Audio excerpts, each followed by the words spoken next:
fomos juntos com essas crianças a imaginar em um sítio longe da poluição e da correria das grandes. Você vai viver aventuras fantásticas, as fábulas, as histórias de Benta, brincar com seus netos, Pedrinho e Narizinho, se dedicar com as histórias de tia Anastácia, ouvir e contar histórias.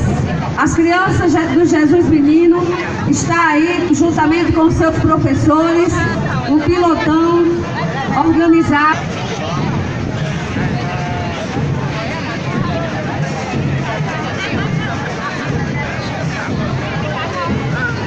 Pedimos aos pais para afastarem um pouco, para que o desfile possa seguir, para saírem da rua principal, para que o desfile possa seguir.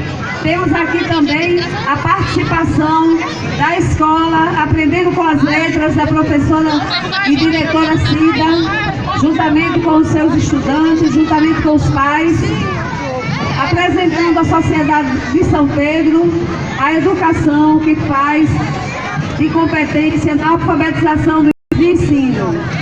O tema do desfile é cultura, folclore e literatura como forma de independência.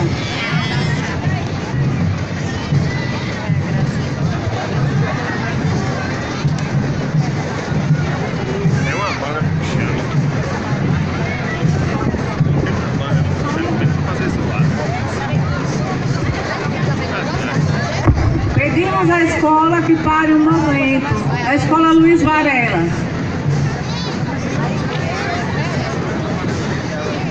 A escola Luiz Varela tem como subtema Brasil de muitos povos e culturas.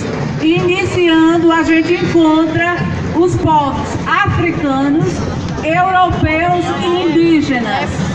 A seguir, encontramos a região nordeste do Brasil,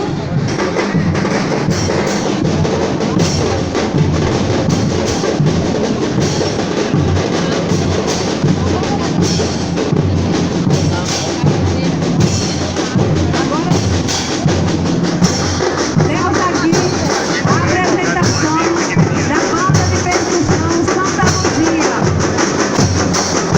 da comunidade de Cajazeira, que está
que planta, colhe, canta e dança da escola José Rodrigues e traz no seu tempo a colheita do milho, um agricultor gosta de forró. Temos aqui toda a quadrilha, a apresentação folclórica de todo o Nordeste. Estão de parabéns, ótima apresentação.